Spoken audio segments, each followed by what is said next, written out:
Hi all, ఈ వీడియోలో వచ్చేసరికి ఇంటిగ్రిటీ కన్స్ట్రెయింట్స్ గురించి తెలుసుకుందామండి. జనరల్గా ఇంటిగ్రిటీ అండ్ కన్స్ట్రెయింట్స్కి వర్డ్స్కి మీనింగ్స్ ఏమొస్తాయంటే, ఇంటిగ్రిటీ అంటే హానెస్టీ, లాయల్టీ, నిజాయితీ. ఓకే, అలాగే కన్స్ట్రెయింట్స్కి వచ్చేసరికి కండిషన్స్ అని అర్థం వస్తుంది అనమాట. అండ్ ఇక్కడ మన ఎస్క్యూఎల్లో వచ్చేసరికి ఇంటిగ్రిటీ కన్స్ట్రెయింట్స్కి మన టేబుల్స్కి రిలేటెడ్గా ఎటువంటి మీనింగ్ వస్తుంది అని అంటే, మన టేబుల్స్లో ఉన్నటువంటి డేటా అనేది బిజినెస్ యొక్క రూల్స్కి, నెసెసిటీస్కి నిజాయితీగా ఉండేటట్లు చేయటానికి మనకి కొన్ని కండిషన్స్ అనేవి ఉన్నాయన్నమాట. ఇప్పుడు మన బిజినెస్ కి కొన్ని రూల్స్ ఉన్నాయనుకోండి, లైక్ నాకు టేబుల్స్ లో ఉన్నటువంటి వాల్యూస్ అనేవి అసలు ఎప్పుడు నల్ గా ఉండకూడదు, డూప్లికేట్ వాల్యూస్ నాకు ఇష్టం లేదు. అండ్ ఈ ఇంజనీర్ టేబుల్ అనేది పర్సన్ టేబుల్ తో రిలేట్ అయి ఉండాలి, ఆర్ ఎల్స్ ఎంప్లాయీ టేబుల్ అనేది డిపార్ట్మెంట్ టేబుల్ తో రిలేట్ అయి ఉండాలి, ఎందుకంటే ఇద్దరు ఐడీస్ కలుస్తాయి కాబట్టి.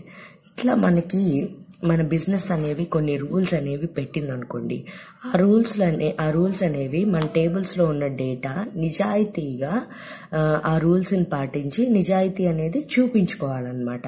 ఆ నిజాయితీ చూపించడానికి మన టేబుల్స్, ఆ నిజాయితీ చూపించడానికి మన డెవలపర్స్ ఏం చేస్తామంటే, కొన్ని కండిషన్స్ అనేవి ఆ టేబుల్ ని క్రియేట్ చేసేటప్పుడు కొన్ని కండిషన్స్ అనేవి పోస్ట్ చేసి పెడతామన్నమాట.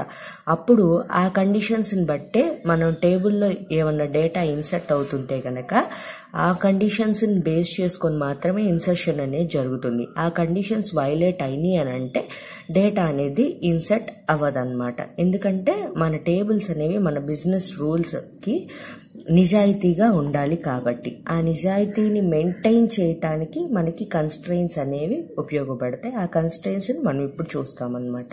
ఇక్కడ అదే రాసున్నా చూడండి మీరు. Integrity means loyalty towards business rules or the necessities which is given to the definitions of the table. అంటే టేబుల్ డెఫినేషన్ అంటే ఏంటి? స్కీమా. అంటే టేబుల్ ని క్రియేట్ చేసేటప్పుడే మనము ఈ ఇంటిగ్రిటీ మెయింటైన్ చేయటానికి, ఈ లాయల్టీని చూపించడానికి మనం కన్స్ట్రెయింట్స్ అనేవి పోస్ట్ చేస్తామన్నమాట. ఓకే, ఇవి ఎక్కడెక్కడ అంటే మనకి బిజినెస్ రూల్స్ అనేవి ఎలా ఉంటాయి అని అంటే కనుక, like value should not be null, no duplicates allowed, one table should be related to another table etcetera. ఇలాంటి రూల్స్ అనేవి ఉంటాయన్నమాట. ఆ రూల్స్ ని మన టేబుల్స్ అనేవి నిజాయితీగా పాటించాలన్నమాట. అలా పాటించేటట్టు చేయాల్సింది కూడా మనమే. ఆ చేయటానికి ఉపయోగపడేవే ఈ కన్స్ట్రెయింట్స్, కండిషన్స్. ఓకే, ఆ టైప్స్ ఆఫ్ కన్స్ట్రెయింట్స్ ఏమున్నాయి మన దగ్గర అనుకుంటే కనుక, domain integrity constraints, entity integrity constraints, referential integrity constraints, ఇవి ఉన్నాయన్నమాట మనకి కేటగిరీస్. ఈ కేటగిరీస్ లో ఫస్ట్ మనము డొమైన్ ఇంటిగ్రిటీ కన్స్ట్రెయింట్స్ అనేవి చూద్దాము. డొమైన్ ఇంటిగ్రిటీ కన్స్ట్రెయింట్ కేటగిరీలో వచ్చేసరికి మనకున్నటువంటి constraints default, not null and check. Domain అంటే ఏంటంటే గ్రూప్ అన్నమాట. ఓకే, ఒక గ్రూప్. ఇప్పుడు కాలం ఉందనుకోండి, కాలం కూడా ఒక గ్రూపే అవుతుంది అన్నమాట. కాలం అదొక డొమైన్. ఇప్పుడు ఐడి నేమ్ అనేవి 2 కాలమ్స్ ఉన్నాయి అనుకోండి. ఇప్పుడు ఐడిలో ఉన్న వాల్యూస్ అన్ని కూడా ఏ గ్రూప్ చెందుతాయి? ఐడి అనే గ్రూప్ కి చెందుతాయి. నేమ్స్ అనేటువంటి కాలమ్స్ లో ఉన్న వాల్యూస్ అన్ని కూడా నేమ్ అనేటువంటి గ్రూప్ కి చెందుతాయి కదా. కాబట్టి మనము కాలం మీద పోస్ట్ చేసేటువంటి, అంటే కాలం కండిషన్ ని చూపించేటువంటి ఇంటిగ్రిటీ కన్స్ట్రెయింట్స్ ని డొమైన్ ఇంటిగ్రిటీ కన్స్ట్రెయింట్స్ అంటారు. అలాగే ఇప్పుడు ఐడి ఉందనుకోండి, ఇంట్ ఉండాలి, అదొక ఇంటిగ్రిటీ కన్స్ట్రెయింట్స్. అంటే డేటా టైప్ కూడా ఒక ఇంటిగ్రిటీ కన్స్ట్రెయింటే అవుతుంది. అంటే మనం ఐడికి ఇంట్ అని పెట్టేసి మనము స్ట్రింగ్ వాల్యూ ఏదైనా పోస్ట్ చేస్తున్నాం అనుకోండి, ఇన్సర్ట్ అవ్వదు మనకి. ఓకే, ఎందుకంటే ఆ డొమైన్ అనేది, ఆ కాలం అనేది ఇంట్ అనేటువంటి ఒక కన్స్ట్రెయింట్స్ తో క్రియేట్ చేయబడింది.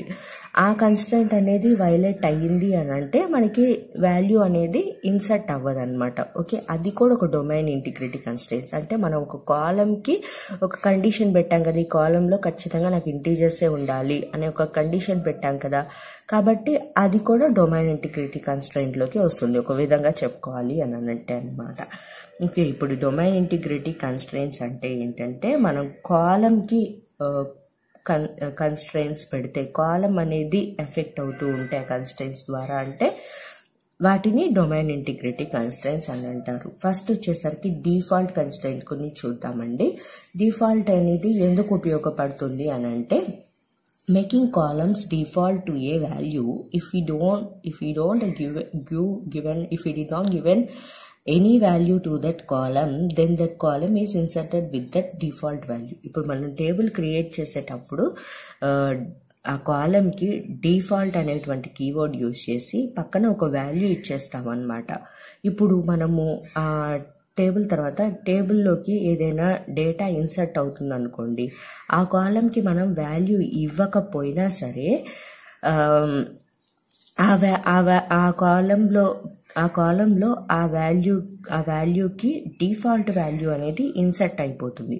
ఒకవేళ మనం వేరే వాల్యూ ఇచ్చి ఇన్సర్ట్ చేసామనుకోండి ఆ కాలంకి, మనం ఆ వేరే వాల్యూతో అది ఇన్సర్ట్ అవుతుందండి అనమాట. అంటే మనకి ఏం జరుగుతుందంటే ఒక డిఫాల్ట్ వాల్యూ మనం ఆ కాలంకి వాల్యూ అనేది మనం ఇన్సర్ట్ చేసినా చేయకపోయినా మనకు డిఫాల్ట్ వాల్యూ ఇచ్చేసి ఉంటే టేబుల్ క్రియేట్ చేసినప్పుడు ఆ డిఫాల్ట్ వాల్యూ అనేది ఆ కాలం ఆ రోలో ఆ వాల్యూ ఆ కాలంకి ఈ డిఫాల్ట్ వాల్యూ అనేది ఇన్సర్ట్ అయిపోతుంది. ఒకవేళ మనం ఇన్సర్ట్ చేసేటప్పుడు మనం ఏదైనా వాల్యూ ఇస్తే కనుక ఆ డిఫాల్ట్ వాల్యూ కాకుండా మనం ఇచ్చిన వాల్యూ అనేది ఇన్సర్ట్ అవుతుంది అనమాట.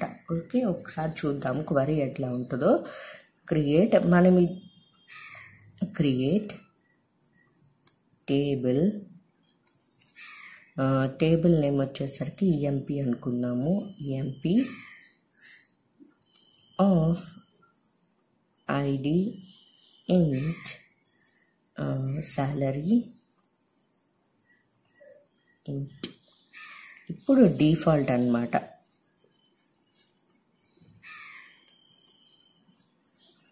Default of 5000. Okay, A value ఇవ్వకపోతే ఈ వాల్యూ అనేది ఇన్సర్ట్ అయిపోతుంది. ఇప్పుడు మనం ఇన్సర్ట్ రాసామనుకోండి, ఇలా రాసి ఇన్సర్ట్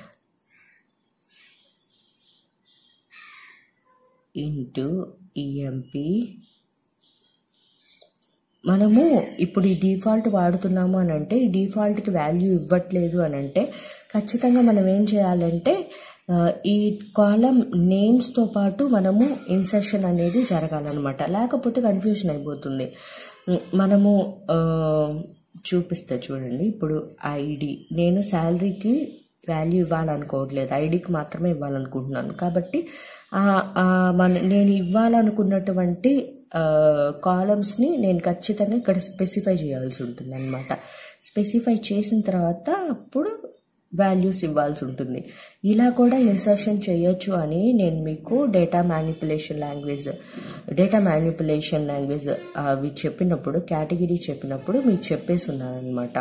ఒకసారి చెక్ చేయండి మీకు గుర్తు లేకపోతే. ఓకే, ఐడికి వచ్చేసరికి నేను 1 అని ఇవ్వాలనుకుంటున్నాను, క్లోజ్ చేసేసాను. ఇలా ఇస్తే ఏం జరుగుతుందంటే మనకి టేబుల్లో ఈ రోని యాక్సెప్ట్ చేస్తుంది. అది ఈ రోని యాక్సెప్ట్ చేసి మనము సెలెక్ట్ చేసి చూస్తే కనుక ఈ టేబుల్ని సెలెక్ట్ చేసి చూస్తే ఐడి 1 ఉంటుంది, శాలరీ అనేది 5000గా ఇన్సర్ట్ అయ్యి ఉంటుంది. అంటే డిఫాల్ట్ వాల్యూ, నేను ఏ వాల్యూ ఇవ్వలేదు కాబట్టి డిఫాల్ట్ వాల్యూ అనేది ఇన్సర్ట్ అయ్యి ఉంటుంది అనమాట.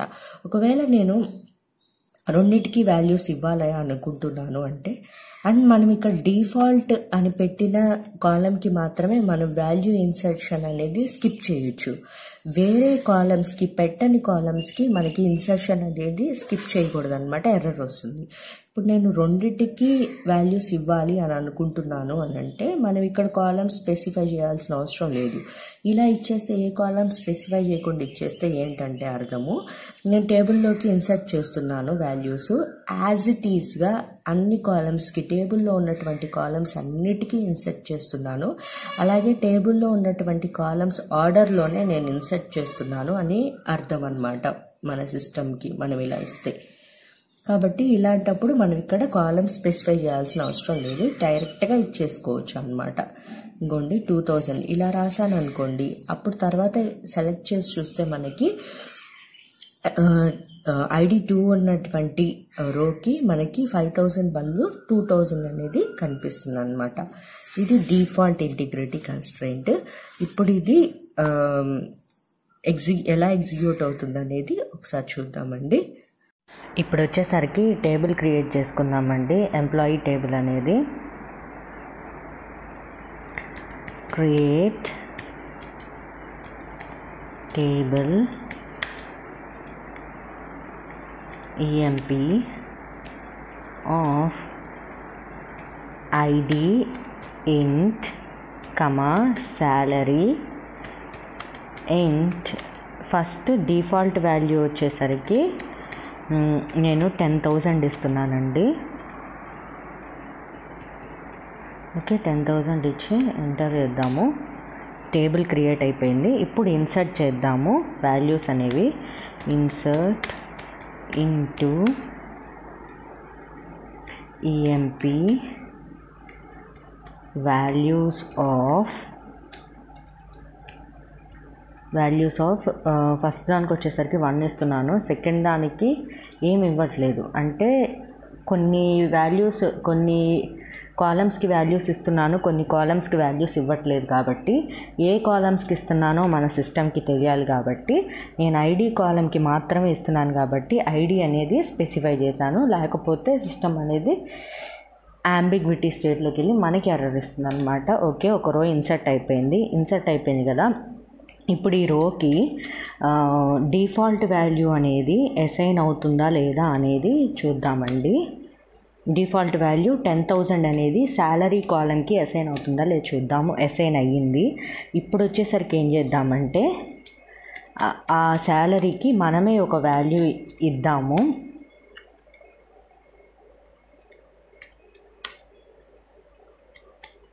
వాల్యూస్ ఆఫ్, ఇప్పుడు కూడా స్పెసిఫై చేయొచ్చు మీరు కాలమ్ నేమ్స్, ఏం కాదు. అసలు కాలమ్ నేమ్స్ స్పెసిఫై చేయకపోతే చెప్పాను కదా, అన్ని కాలమ్స్కి అదే ఆర్డర్లో ఇస్తున్నారు, ఇచ్చిన ఆర్డర్లోనే కాలమ్స్కి వాల్యూస్ అనేది ఇస్తున్నారు అని మన సిస్టమ్ అనుకుంటుందన్నమాట. ఓకే, ఇప్పుడు వచ్చేసరికి నేను 7,000 ఇస్తాను. Okay, semicolon. రో ఇన్సర్ట్ అయిపోయింది. ఇప్పుడు ఒకసారి సెలెక్ట్ చేసి చూద్దాము. చూడండి, మనం 7,000 అని ఇచ్చిన దానికి 7,000 వచ్చింది, ఏమి ఇవ్వని దానికి డిఫాల్ట్ వాల్యూ అనేది అసైన్ అయింది. ఓకే, నెక్స్ట్ వచ్చేసరికి నాట్ నల్ ఇంటిగ్రిటీ కన్స్ట్రెయింట్ అండి. ఇది మనము టేబుల్,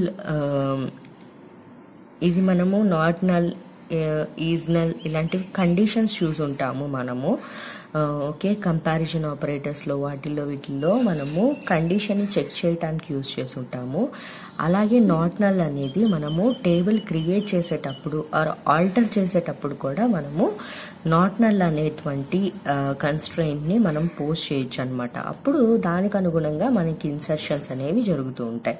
ఇక్కడ వచ్చేసరికి దీనికి ఏం చెప్పేస్తున్నాము, ensuring the column data to not null while inserting. Okay, insert చేసేటప్పుడు ఎన్ష్యూర్ చేసుకుంటుంది అనమాట. మనం ఇచ్చేటువంటి వాల్యూ అనేది నాట్ నల్ ఉందా లేదా అనేది ఎన్ష్యూర్ చేసుకుంటుంది అనమాట. ఎన్ష్యూర్ చేసుకొని ఆ ఇన్సూరెన్స్కి తగినట్టుగానే ఇన్సర్షన్ అనేది జరుగుతుంది అనమాట. ఓకే, ఇప్పుడు మనం దీనికి క్వరీ ఎలా రాసుకోవాలి అని అంటే సింపుల్ అండి. Create table EMP of ID int not null ఇలా స్పెసిఫై చేసిస్తే కనుక మనకి ఆ కన్స్ట్రెయింట్ అనేది ఆ కాలమ్కి ఇంపోజ్ అయిపోతుంది. మనం ఇన్సర్ట్ చేసేటప్పుడు ఏదైతే మనం నల్ వాల్యూస్ ఇన్సర్ట్ చేస్తే ఐడికి యాక్సెప్ట్ చేయదు, ఆ ఇన్సర్షన్ని యాక్సెప్ట్ చేయదు అనమాట. అలాగే మనం ఆల్టర్లో కూడా వాడచ్చు దీన్ని. ఆల్టర్లో ఎలా వాడతాం, alter table EMP add ID int not null ఇలా మనం అంటే ఫస్ట్ మనం టేబుల్ క్రియేట్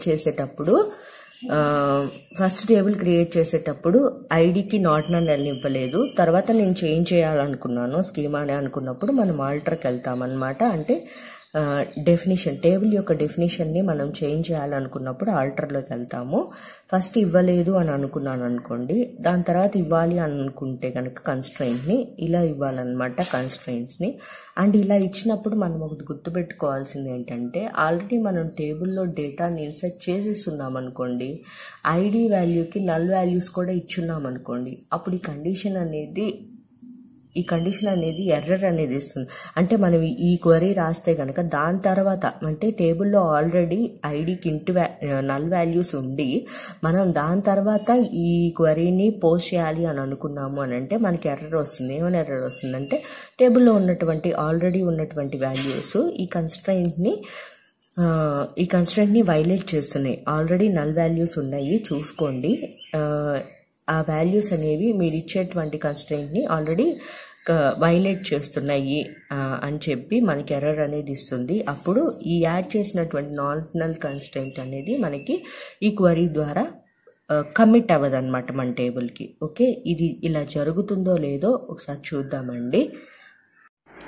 ఓకే, ఇప్పుడు మనము టేబుల్ అనేది నేను ఈఎంపీ టేబుల్ డ్రాప్ చేసేసాను. అదే టేబుల్ని మళ్ళీ యూజ్ చేద్దాం అనుకుంటున్నాను దీనిలో కూడా. Okay, create table EMP of, ఇప్పుడు ఒకటే కాలము ఐడి ఇంట్ ఇప్పుడు ఇలా ఇచ్చేసాను కాబట్టి నాట్ నల్ ఇవేం స్పెసిఫై చేయలేదు కాబట్టి ఈ కాలంలో మనం నల్ వాల్యూస్ కూడా స్పెసిఫై చేయొచ్చు, ఏమన్నది మన సిస్టమ్. ఓకే, నేను ఇప్పుడు వచ్చేసరికి ఒక నల్ వాల్యూని ఇన్సర్ట్ చేస్తాను ఐడిలోకి.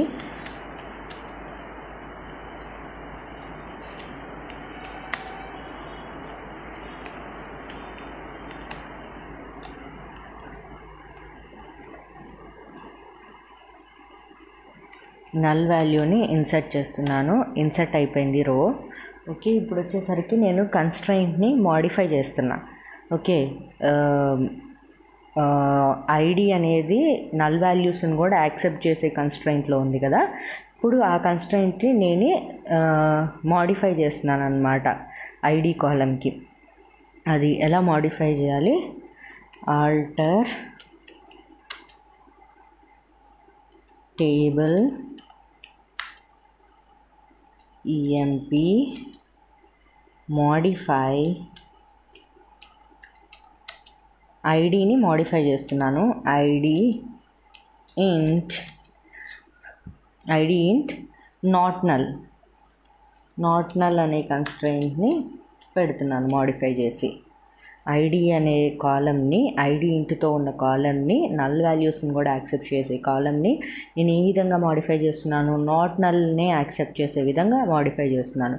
కానీ ఇక్కడ ఆల్రెడీ మనకి నల్ ఉంది, ఆల్రెడీ టేబుల్లో నల్ ఇన్సర్ట్ అయ్యి ఉంది. అది గుర్తుపెట్టుకోండి. ఇప్పుడు ఏమొస్తుందో చూడండి. కెనాట్ ఎనేబుల్, ఈ ఆల్టరేషన్ అనేది ఎనేబుల్ చేయలేకపోతున్నాను. ఎందుకంటే నల్ వాల్యూస్ ఫౌండ్ అయి ఉన్నాయి, ఆల్రెడీ నల్ వాల్యూస్ ఫౌండ్ అయి ఉన్నాయి కాబట్టి మీరు నాట్ నల్ అనే దాన్ని ఆల్టర్ చేయాలని అనుకుంటున్నారు, దాన్ని నేను ఎనేబుల్ చేయలేకపోతున్నాను అని మనకి ఎర్రర్ అనేది ఇస్తుందన్నమాట. ఓకే, ఆ తర్వాత వచ్చేసరికి చెక్ కన్స్ట్రెయింట్ అండి. చెక్ కన్స్ట్రెయింట్ ఏం చేస్తుందంటే కాలంలో ఉన్న వాల్యూస్ని రెస్ట్రిక్ట్ చేస్తుంది అనమాట. అంటే ఒక కండిషన్కి చెక్ ఆ వాల్యూస్ అన్నీ కూడా ఆ కండిషన్ని పాటిస్తున్నాయా లేదా అనేది చెక్ చేసుకుంటుంది అనమాట. ఇక్కడ మనకి వైడ్ రేంజ్ ఆఫ్ చెకింగ్, అంటే రేంజ్ ఆఫ్ చెకింగ్ అనేది పాసిబిలిటీ ఉంటుంది అనమాట. ఇక్కడ వచ్చేసరికి ఒక వాల్యూనే నాట్ నల్, అదొకటే కండిషన్. ఆ తర్వాత డిఫాల్ట్ వచ్చేసరికి అదొకటే కండిషన్ అనమాట. ఒక వాల్యూవే ఇస్తాం కాబట్టి ఇక్కడ ఒకటే కండిషన్. కానీ చెక్లో ఏంటంటే మనకి రేంజ్ ఆఫ్ వాల్యూస్ ద్వారా మనము కండిషన్ అనేది పోస్ట్ చేయడానికి యూజ్ అవుతుందంటే. అంటే నేను ఇప్పుడు రాస్తాను మీకు క్వరీ, అది రాసిన తర్వాత మీకు బాగా అర్థమవుతుంది. Create table EMP of ID int check id greater than 10. Okay, ఇలా రాస్తే ఏమవుతుందంటే మనం ఇన్సర్ట్ చేసేటప్పుడు ఐడికి మనము 1 to 10 లోపల అంటే 10 తక్కువగా ఏమైనా వాల్యూస్ ఇస్తే ఆ ఇన్సర్షన్ అనేది జరగదన్నమాట. 10 కంటే ఎక్కువగా ఇస్తే మాత్రమే ఆ ఐడికి ఆ ఇన్సర్షన్ అనేది ఆ టేబుల్లోకి జరుగుతుందన్నమాట. ఇలా మనకి వైడ్ రేంజ్ని మనము స్పెసిఫై చేసుకోవచ్చు అనమాట. ఇలా ఈ చెక్ అనే కండిషన్లో ఐడి గ్రేటర్ దాన్ 10 ఇలానే కాదు, ID greater than 10 and ID less than or equal to 30 ఇలా కూడా ఇచ్చుకోవచ్చు అనమాట. అన్ని వాల్యూస్కి చెక్కింగ్ అనేది జరుగుతుంది అనమాట. ఓకే, దీన్ని మనం ఆల్టర్లో కూడా రాసుకోవచ్చు అండి. Alter table EMP add check of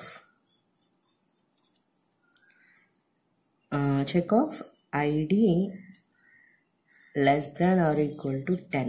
okay, ఇప్పుడు నేను ఆల్రెడీ ఈ చెక్కి ఏమని ఇచ్చాను, గ్రేటర్ దాన్ 10 అని ఇచ్చేస్తున్నాను. దాని తర్వాత నేను క్రియేట్ చేసిన తర్వాత నేను వాల్యూస్ని కూడా సేవ్ చేసుకొని ఉండుంటాను. అంటే 11, 12, 30 ఇట్లా సేవ్ చేసుకొని ఉండుంటాను. ఆ సేవ్ చేసిన తర్వాత నేను మళ్ళీ ఆల్టర్ చేశాను అని అంటే కనుక అది ID less than or equal to 10 అంటే వైలేట్ అవుతుంది. చూసారా, మనం ఆల్రెడీ ఇచ్చిన వాల్యూస్ అనేవి ఇప్పుడు పోస్ట్ చేసిన కండిషన్కి ఖచ్చితంగా వైలేట్ అవుతాయి. అలా వైలేట్ అవుతాయి కాబట్టి ఈ క్వరీ అనేది కమిట్ అవ్వదన్నమాట. కమిట్ అవ్వకుండా మీరు ఆల్రెడీ టేబుల్లో ఉన్నటువంటి వాల్యూస్ మీరు ఇచ్చినటువంటి కండిషన్కి ఆల్రెడీ వైలేట్ చేస్తూ ఉన్నాయి, నేను ఇంకెట్లా పోస్ట్ చేయను ఈ క్వరీని అని మనకి ఎర్రర్ అనేది ఇస్తుంది అనమాట. ఇలా జరుగుతుందో లేదో ఒకసారి చూద్దాము. ఒకవేళ ఇదే కండిషన్ అనేది ఇదే కండిషన్ దీనికి అనుగుణంగా నేను రాశాను అనుకోండి, అంటే ఇప్పుడు గ్రేటర్ దాన్ 10 అని ఉంది కదా, గ్రేటర్ దాన్ 10 అని ఇంకెట్లా రాస్తాను. ఓకే, గ్రేటర్ దాన్ 10 నేను ఇక్కడ ఇన్సర్ట్ చేసినటువంటి వాల్యూస్ ఆల్రెడీ ఇన్సర్ట్ చేసినటువంటి వాల్యూస్ 10 to 30 లోపల ఉన్నాయనుకోండి, 10 to 30 లోపల ఉన్నాయనుకోండి, అప్పుడు నేను ఇక్కడ కండిషన్ అనేది ID greater than or equal to ID greater than 10 and ID less than 30 ఇలా ఇచ్చున్నాను అనుకోండి. అప్పుడు ఈ ఇచ్చినటువంటి వాల్యూస్ అంటే ఈ ఆల్రెడీ ఇన్సర్ట్ చేసినటువంటి వాల్యూస్ 30 లోపలే ఉన్నాయి కాబట్టి 10 నుంచి 30 లోపలే ఉన్నాయి కాబట్టి ఇక్కడ నేను యాడ్ చేసినటువంటి కండిషన్ కూడా ఆ వాల్యూస్ కూడా యాక్సెప్ట్ చేస్తున్నాయి కాబట్టి ఇది ఈ క్వరీ అనేది ఎగ్జిక్యూషన్ జరిగి నెక్స్ట్ వచ్చేటువంటి వాల్యూస్ అనేవి 10 to 30 లోపల ఉండేటట్లుగా మాత్రమే చూసుకుంటాయి అన్నమాట. అంటే ఇక్కడ గ్రేటర్ దాన్ 10 కదా, అంటే 10 నుంచి ఎన్నైనా ఇవ్వచ్చు, కానీ దాని తర్వాత పోస్ట్ చేసినటువంటి కండిషన్ అనేది 30 లోపలే ఉండాలి అని చెప్తుంది. కాబట్టి నెక్స్ట్ ఇన్సర్ట్ అయ్యేటువంటి అంటే ఈ క్వెరీ ఎగ్జిక్యూషన్ తర్వాత నెక్స్ట్ ఇన్సర్ట్ అయ్యేటువంటి వాల్యూస్ ఖచ్చితంగా ఈ రూల్ని పాటించాల్సి ఉంటుంది. 10 నుంచి 30 లోపల మాత్రమే వాల్యూస్ ఉండాల్సి ఉంటుంది అనమాట. ఓకే, దీని ఎగ్జిక్యూషన్ అనేది ఒకసారి చూద్దామండి. ఓకే, ఇప్పుడు క్రియేట్ చేద్దాము టేబుల్ని. నేను అదే టేబుల్ని డ్రాప్ చేసి రాస్తున్నాను. Create table EMP of. ఇప్పుడు ఏం చేస్తున్నానంటే నేను ఐడిలో వచ్చేసరికి ఏ వాల్యూస్ అయినా తీసుకునేలాగా ఇస్తున్నాను అనమాట. ఓకే, ఇప్పుడు ఇన్సర్షన్ చేద్దాం. దీనిలో insert into EMP values of